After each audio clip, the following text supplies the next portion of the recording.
Hello, everyone. How are you doing? Hey, we're back after taking a week off. Uh, Here we are again for another devotional on Hump Day. I told you I wouldn't bombard you with these things, so I'm not going to do them every Wednesday. But uh, anyway, here we are with another one. And this week, I am so excited. We're going to be talking about something really exciting in John chapter 2.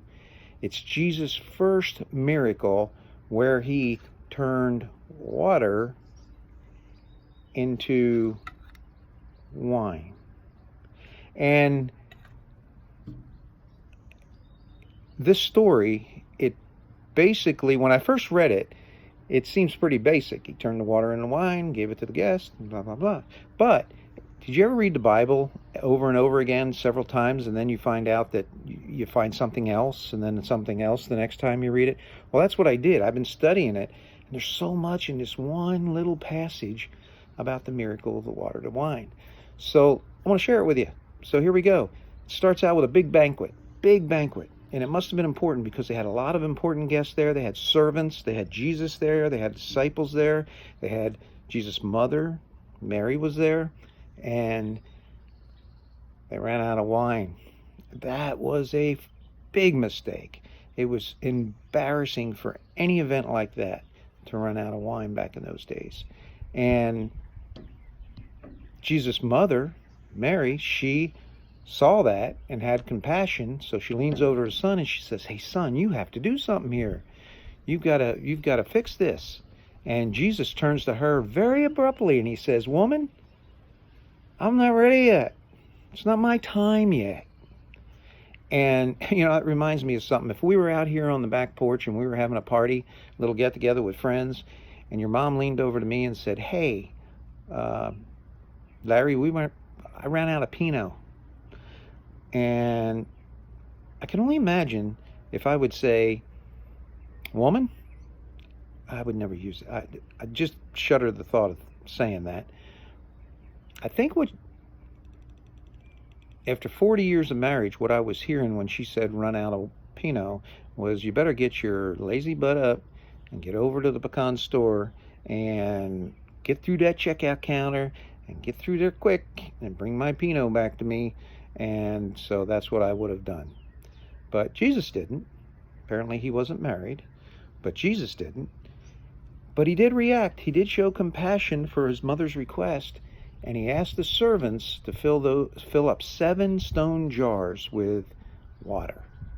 And I find this really interesting because these stone jars, which held a lot of gallons of water, they were used for cleansing, where you would take wash your hands and your feet and anything they earthly touched. They wanted to cleanse themselves before they ate. And so Jesus used these jars of cleansing water and turned it into wine, which one could say was his cleansing blood. Now, it doesn't necessarily say that in the passage, but I think, this whole chapter 2 starts out with, on the third day, there was this banquet. And the third day, anybody see the significance of the third day there? So I think it's possible that Jesus, it does say that he was doing this as a miracle to strengthen the belief of his disciples. But could it also be that he was pointing toward the cross and pointing towards the resurrection, based on the wine, which always seems to represent, in the Bible, represents his blood? But anyway, that's something to think about. So Jesus does this, and he tells the servants to serve it to the people there. And the master of the banquet stands up and says, "Wow, this is the best wine I ever tasted. This is good stuff." It doesn't surprise me that Jesus made fantastic wine, and I'd love to have a glass of that.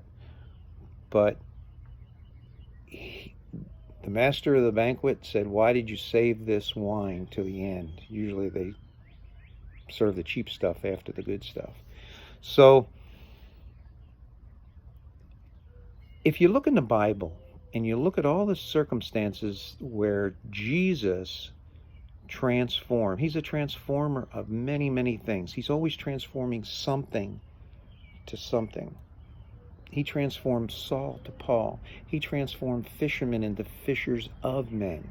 He transformed death into life, where he brought someone back to life. He transformed despair into hope. He transforms fear into peace. He took 5 loaves and he transformed it into all that food to feed the thousands.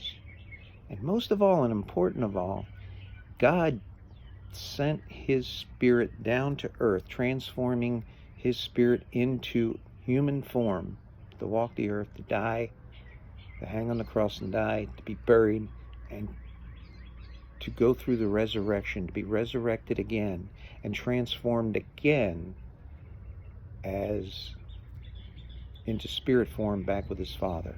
All that for us, so our sins will be washed away. That's great stuff. That is such powerful stuff. One more point I want to make is, in this passage, what did Mary do when she had a problem? Big problem. She wanted to solve that problem. She could have done it herself, but she didn't. It was the first thing she did. She turned to Jesus. And shouldn't we do that? Shouldn't we, when our jars are empty, when we're having issues and problems in life, might be our finances or our bank accounts running low, or we have health problems or relationship issues, shouldn't we go right to Jesus? Well, I got to confess, I don't always do that, and I should, and I think I can do it. I think on my own power that I can go fix some issue that I'm having in life, and I will make it better again, and chances are I won't. I can tell you I don't. And eventually I hit rock bottom, and eventually I turn to Jesus for help. So if your jars are empty, and the first thing you should do is you should turn to Jesus, and you should ask him to help you, and ask him to transform your issue, your problems, into something wonderful. Fill your jars up to the top and transform them into something wonderful. Well, that's all I have right now. That's all the time. I appreciate it. Thank you for listening. Hey, all you guys out there, keep on being awesome.